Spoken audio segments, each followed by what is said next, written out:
GeM TV நேயர்களுக்கு அன்பு வணக்கங்களை கூறிக்கொண்டு விநாயகப் பெருமானை வணங்கி இன்றைய 12 ராசிகளுக்கான பலன்கள். இன்று 23/8/2025 ஆவணி மாதம் 7ஆம் நாள் விஸ்வாவசு வருடம். சூரிய உதயம் காலை 5:57 சூரிய அஸ்தமனம் மாலை 6:27. இன்றைய ஆதிக்க கிரகம் சனி பகவான். வழிபட வேண்டிய தெய்வம் ஆஞ்சநேய மூர்த்தியை நாம் இன்றைய நாளிலே வழிபட வேண்டும். நல்ல நேரம் காலை 7:45 முதல் 8:45 வரை, மாலை 4:45 முதல் 5:45 வரை. இன்றைய ராகு காலம் காலை 9 முதல் 10:30 வரை, யமகண்டம் மதியம் 1:30 முதல் 3 வரை, குளிகை நேரம் காலை 6 முதல் 7:30 வரை. இன்றைய சுபகோரை சுக்கிரகோரை நேரம் மாலை 5 முதல் 6 வரை. இந்த நேரத்திலே என்ன செய்யலாம்?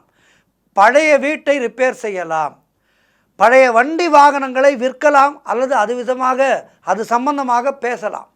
அதேபோல் மறுமணத்திற்கு முயற்சி செய்கின்ற வரன்கள் இந்த நேரத்தை பயன்படுத்தி அதற்கான முயற்சிகளிலே இறங்கினீர்கள் என்றால் முகூர்த்த நாள் விரைவிலே குறிக்கப்படும். ஆடை ஆபரணம் வாங்குவதற்கு நல்ல நேரம். குடும்பத்திலே இருக்கின்ற பிரச்சனைகளுக்கெல்லாம் தீர்வு காண்பதற்காக பேசலாம். பிரிந்தவர்கள் மீண்டும் ஒன்று சேர உகந்த நேரம் இந்த நேரம். கவனமாக இருக்க வேண்டிய கோரை செவ்வாய் கோரை.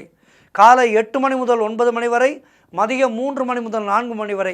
இந்த நேரத்திலே சண்டை சச்சரவுகள், கோர்ட் கேஸ் போன்ற பிரச்சனைகள் ஏற்படும். ஆகவே கவனமாக இருக்க வேண்டும். வெளியிலே செல்லும்போது மிக மிக கவனமாக இருக்க வேண்டிய நேரம் இந்த நேரம். இன்றைய நட்சத்திரம் இன்று அதிகாலை 1:51 வரை ஆயில்யம், அதன் பிறகு மகம்.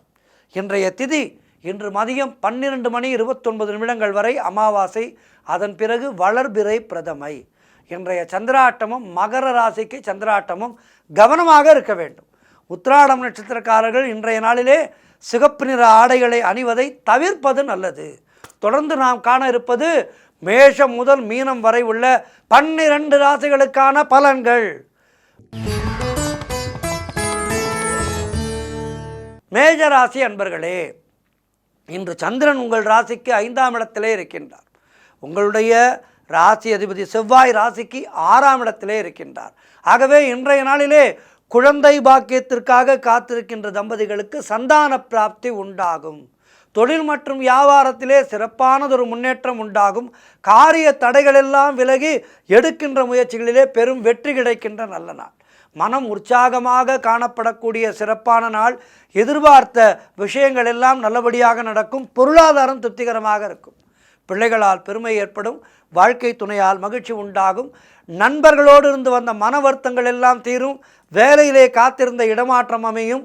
வேலை தேடிக்கொண்டிருப்பவர்களுக்கு வேலை கிடைக்கும். முன்னோர்களுடைய சொத்திலிருந்து உங்களுக்கு வரவேண்டிய பங்கு கைக்கு வரும்.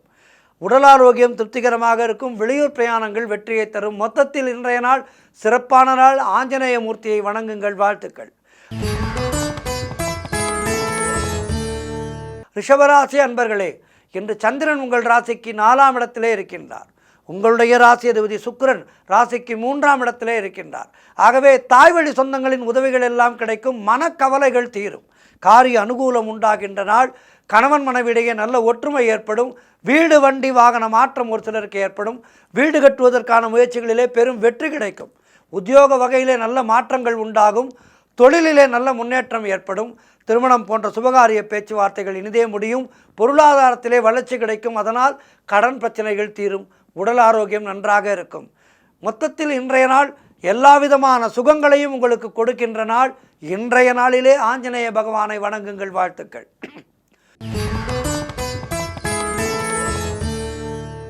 மிதுன ராசி அன்பர்களே, இன்று சந்திரன் உங்கள் ராசிக்கு 3ஆம் இடத்திலே இருக்கின்றார். உங்களுடைய ராசி அதிபதி புதன் ராசிக்கு 2ஆம் இடத்திலே இருக்கின்றார். ஆகவே உடல் ஆரோக்கியத்திலே நல்ல முன்னேற்றம் ஏற்படும். எதிர்பார்த்த விஷயங்கள் எல்லாம் நல்லபடியாக நடக்கும். இளைய சகோதரர்கள் மூலம் நல்லது நடக்கும். சகல பாக்கியங்களும் உண்டாகின்ற நல்ல நாள். கூட்டு தொழிலிலே நல்ல லாபங்கள் ஏற்படும். பதவி உயர்வும் உத்தியோக உயர்வும் ஏற்படுகின்ற நல்ல நாளாக இருக்கின்றது. காரிய தடைகள் விலகும். கூட்டு தொழிலிலே நல்ல லாபங்கள் ஏற்படுகின்ற நாள். குழந்தைகளால் மகிழ்ச்சி உண்டாகும். ஆஞ்சநேய மூர்த்தியை வணங்குங்கள். வாழ்த்துக்கள். கடகராசி அன்பர்களே, இன்று சந்திரன் உங்கள் ராசிக்கு 2ஆம் இடத்திலே இருக்கின்றார். ஆகவே வியாபாரத்திலே நல்ல முன்னேற்றங்கள் உண்டாகும். நண்பர்கள் மூலம் அனுகூலம் உண்டாகும். கணவன் மனைவியிடையே நல்ல ஒற்றுமை ஏற்படும்.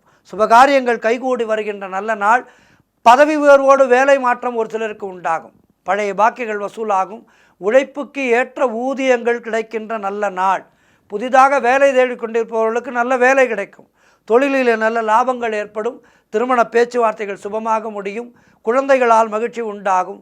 சுபவிரயங்கள் ஏற்படக்கூடிய நல்ல நாள். இன்றைய நாளிலே ஆஞ்சநேய மூர்த்தியை வணங்குங்கள். வாழ்த்துக்கள்.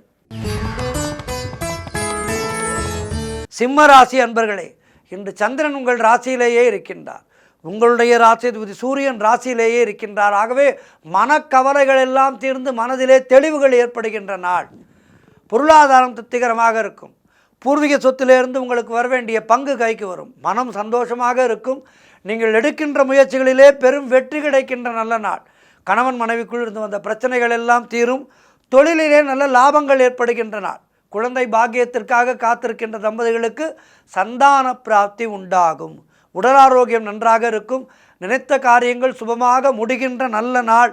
பிள்ளைகளால் மகிழ்ச்சி உண்டாகும். கணவன் மனைவியிடையே நல்ல ஒற்றுமை ஏற்படும். சிறப்பான நாள் இது. இன்றைய நாளிலே ஆஞ்சநேய மூர்த்தியை வணங்குங்கள். வாழ்த்துக்கள். கன்னிராசி அன்பர்களே, இன்று சந்திரன் உங்கள் ராசிக்கு 12ஆம் இடத்திலே இருக்கின்றார். உங்களுடைய ராசி அதிபதி புதன் ராசிக்கு 11ஆம் இடத்திலே இருக்கின்றார். ஆகவே கூட்டு தொழிலிலே மன வருத்தங்கள் உண்டாகலாம். கவனமாக இருக்க வேண்டும். உங்களுடைய முயற்சிகள் சற்று காலதாமதமான வெற்றியை தரும். உடல் ஆரோக்கியத்திலே மிகுந்த எச்சரிக்கை தேவை. குலதெய்வ வழிபாடு மன அமைதியை தரும். அலுவலகத்திலே வீண் வாதங்களை எல்லாம் தவிர்ப்பது நல்லது. கணவன் மனைவிக்குள் சண்டை சச்சரவுகள் ஏற்பட்டு விலகும். திருமணம் போன்ற சுபகாரிய பேச்சுவார்த்தைகள் சற்று தள்ளிப்போகும். வீடு வண்டி சம்பந்தமான விரய செலவுகள் சிலருக்கு ஏற்படலாம். கவனமாக இருக்க வேண்டும். அலுவலகத்திலே பணிச்சுமை அதிகமாக இருக்கும். நண்பர்கள் மூலம் ஆதாயம் உண்டாகும். உத்தியோகத்திலே இருப்பவர்கள் பணியிலே கூடுதல் கவனம் செலுத்த வேண்டிய நாள்.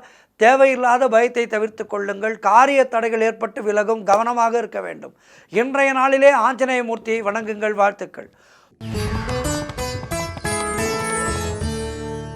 துலாம் ராசி அன்பர்களே, இன்று சந்திரன் உங்கள் ராசிக்கு 11ஆம் இடத்திலே இருக்கின்றார்.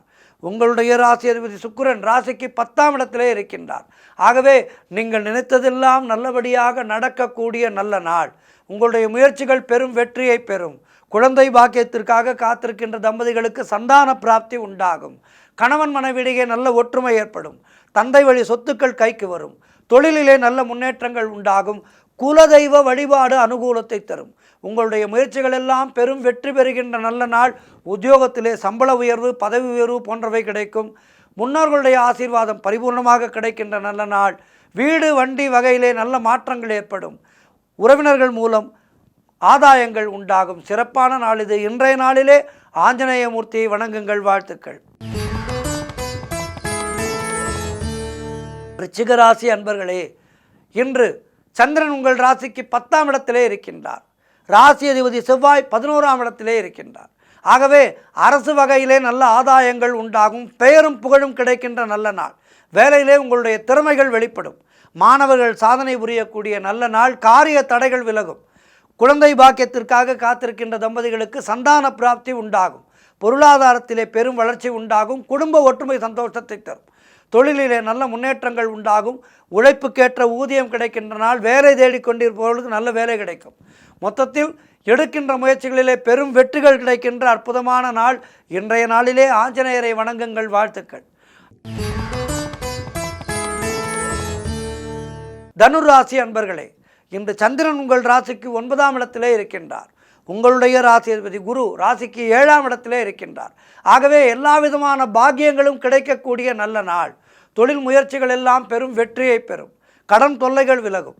நண்பர்கள் மூலம் எதிர்பார்த்த உதவிகள் கிடைக்கும். தந்தை வழியிலே நல்ல அனுகூலங்கள் உண்டாகும். புதிதாக வேலை தேடிக்கொண்டிருப்பவர்களுக்கு நல்ல வேலை கிடைக்கும். வியாபாரத்திலே சொந்த தொழில் செய்பவர்களுக்கு நல்ல வளர்ச்சி உண்டாகும். திருமணம் போன்ற சுபகாரிய பேச்சுவார்த்தைகள் இனிதே முடியும். உத்தியோகத்திலே இருப்பவர்களுக்கு பதவி உயர்வு, வேலை மாற்றம் ஏற்படும். பொருள் வரவும் தனலாபமும் அதிகரிக்கின்ற நாள். திடீர் அதிர்ஷ்டங்கள் சிலருக்கு தேடி வரும். சுபகாரியங்கள் நடைபெறக்கூடிய நல்ல நாள். சிறப்பான நாள் இது. இன்றைய நாளிலே ஆஞ்சநேய மூர்த்தியை வணங்குங்கள். வாழ்த்துக்கள். மகர ராசி அன்பர்களே, இன்று சந்திரன் உங்கள் ராசிக்கு 8ஆம் இடத்திலே இருக்கின்றார்.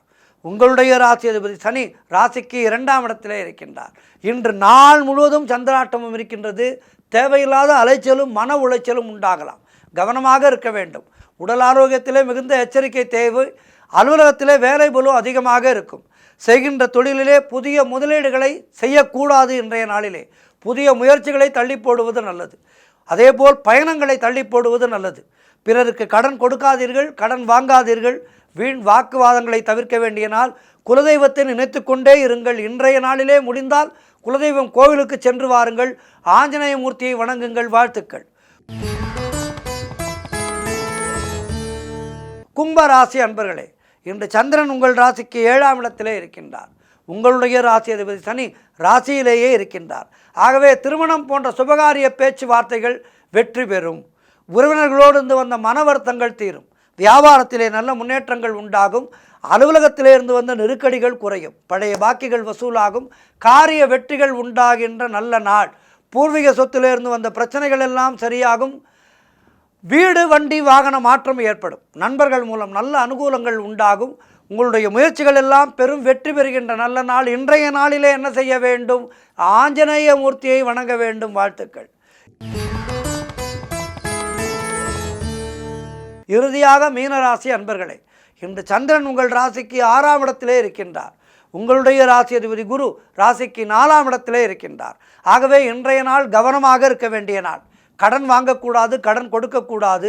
குலதெய்வ வழிபாடு கண்டிப்பாக செய்ய வேண்டும். இன்றைய நாளிலே வீண் வாக்குவாதங்களை எல்லாம் தவிர்க்க வேண்டும். மௌனத்தை கடைபிடிக்க வேண்டும். கோபத்தை முற்றிலுமாக குறைத்து கொள்ள வேண்டும். பொருளாதாரம் நெருக்கடியாக இருக்கின்றது, கவனமாக இருங்கள். தொழிலிலே புதிய முதலீடுகளை தவிர்க்க வேண்டிய நாள். புதிய முயற்சிகளை தவிர்க்க வேண்டிய நாள். அலுவலகத்திலே வேலை பார்ப்பவர்களுக்கு வேலை பளு அதிகமாக இருக்கும். இன்றைய நாளிலே மௌனத்தை கடைபிடிக்க வேண்டும். கோபத்தை குறைத்து கொள்ள வேண்டும். இஷ்ட தெய்வ வழிபாடு, குலதெய்வ வழிபாடு இன்றைய நாளிலே மிக முக்கியம். ஆகவே இன்றைய நாளிலே கவனமாக இருங்கள். மௌனத்தை கடைபிடிங்கள். யாருடைய விஷயத்திலும் நீங்கள் தலையிடாதீர்கள். அப்படி இருந்தால் இன்றைய நாளிலே நீங்கள் சுகம் காணலாம். இன்றைய நாளிலே நீங்கள் ஆஞ்சநேய மூர்த்தியை வணங்க வேண்டும். வாழ்த்துக்கள். 12 ராசியினருக்கும் இன்றைய நாள் சிறப்பாக இருக்க பிரார்த்திக்கின்றேன். நன்றி, வணக்கம். இன்றைய ஆன்மீக தகவல்.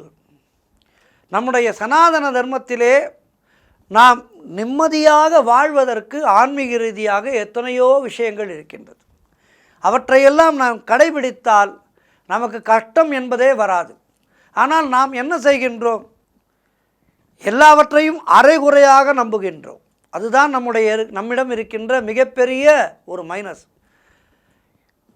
ஒரு விஷயத்தை நம்பினால் முழுமையாக அதை நம்பி அதனை செய்ய வேண்டும். அப்படி செய்யும்போது நாம் செய்கின்ற காரியத்தினாலே நமக்கு நன்மைகள் ஏற்படும். அரைகுறை நம்பிக்கையோடு எந்த ஒரு பூஜையையும் எந்த ஒரு விஷயத்தையும் செய்தால் அதிலே நமக்கு அரைகுறையான பலன்கள் தான் ஏற்படும். குறிப்பாக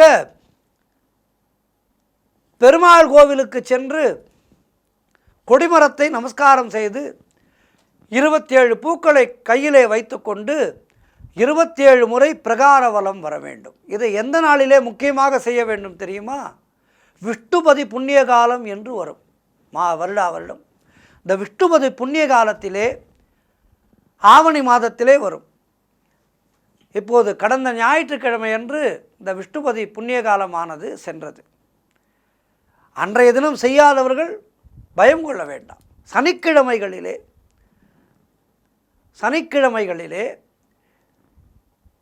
பெருமாள் கோவில் கொடிமரத்தை சுற்றி ஒவ்வொரு சுற்றுக்கும் ஒரு பூவை இந்த கொடிமரத்துக்கு வைக்க வேண்டும். 27 சுற்றுக்கள் முடிந்த பின் கொடிமரத்தை நமஸ்காரம் செய்ய வேண்டும். பிறகு தாயாரையும் பெருமாளையும் வழிபட்டு உங்களுக்கு என்னென்ன குறைகள் இருக்கின்றதோ அந்த குறைகளை எல்லாம் மனமுருகி பெருமாளிடம் சொல்ல வேண்டும். நம்முடைய நியாயமான கோரிக்கைகள் என்னவாக இருந்தாலும் அடுத்த 3 விஷ்ணுபதி காலம் முடிவதற்குள்ளாக அது நிறைவேறிவிடும் என்பது ஐதீகம். தமிழ் மாத கணக்கின்படி வைகாசி, ஆவணி, கார்த்திகை, மாசி இந்த 4 மாதங்களிலே இந்த மாதங்களுடைய முதல் தேதி விஷ்ணுபதி புண்ணிய காலம். ஆவணி மாத பிறப்பன்று இந்த ஆவணி மாதத்துக்கான விஷ்ணுபதி புண்ணிய காலம் சென்றது. இந்த 12 தமிழ் மாதங்களிலே சித்திரை, ஆடி, ஐப்பசி, தை ஆகியவை பிரம்மாவுக்கு உரியவை. பிரம்மாவுக்குரிய சித்திரை, ஐப்பசி, ஆடி, தை மாதம் பிறக்கும் காலங்களிலே அதனை விஷு புண்ணிய காலம் என்று சொல்வார்கள். அதேபோல் மாசி, வைகாசி, ஆவணி, கார்த்திகை ஆகியவை மகாவிஷ்ணுக்கு உரியவை. மகாவிஷ்ணுக்குரிய மாதங்கள் பிறக்கின்ற நேரம் விஷ்ணுபதி புண்ணிய காலம் என்று பெயர். அதேபோல் பங்குனி, ஆனி, புரட்டாசி, மார்கழி ஆகியவை சிவனுக்குரிய மாதங்கள். சிவனுக்குரிய மாதங்கள் பிறக்கின்ற இந்த நேரம் ஷடசீதி புண்ணிய காலம் என்று பெயர். ஷடாங்கன் என்றால் சிவபெருமானை குறிக்கும். பொதுவாக திதிகளிலே சிறந்ததான ஏகாதசி திதியை மகாவிஷ்ணுவுக்கு மிகவும் உகந்ததாக சாஸ்திரம் கூறுகின்றது. ஏகாதசி அன்று ஒருவன் செய்கின்ற பூஜைகளும் அனுஷ்டிக்கின்ற விரத முறையும் அனைத்திலும் சிறந்த பலன் தருவதாக கூறுவார்கள். ஏகாதசியை விடவும் மிகவும் சிறந்த பலனை தரக்கூடியது இந்த விஷ்ணுபதி புண்ணிய காலமாகும். மகாவிஷ்ணுனுடைய அருளும் கருணையும் அதிகமாகவும் பூர்ணமாகவும் துலங்குகின்ற அரிதான நாள் இந்த விஷ்ணுபதி புண்ணிய காலம். இந்த விஷ்ணுபதி புண்ணிய காலத்திலே பெருமாள் கோவில்களுக்கு சென்று வழிபாடு செய்வது என்பது மிக மிக அவசியம். இப்போது இந்த மாதம் விட்டிருந்தாலும் பரவாயில்லை, வருகின்ற அந்த விஷ்ணுபதி புண்ணிய காலங்களிலே குறிப்பாக சங்கு சக்கரதாரியாக பெருமாள் இருக்கின்ற ஆலயங்களுக்கு சென்று பெருமாளை வழிபட வேண்டியது மிக மிக அவசியம்.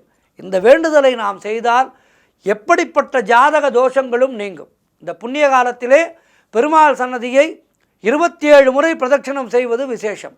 ஆலயங்களிலே இந்த நாளிலே நடக்கின்ற அபிஷேக ஆராதனைகளிலே வழிபாடு செய்ய நம்முடைய மனமானது அமைதி பெறும். ஆகவே நம்முடைய சனாதன தர்மமானது எதையுமே சும்மா ஒப்புக்காக சொல்லிவிட்டு செல்லவில்லை. சனாதனம் சொல்கின்ற அத்துணை விதமான பூஜைகளையும் அந்த முறைகளையும் நாம் சரியாக செய்தோமானால் நம்முடைய வாழ்வானது பிரகாசமாக இருக்கும், தெய்வாம்சமாக இருக்கும்.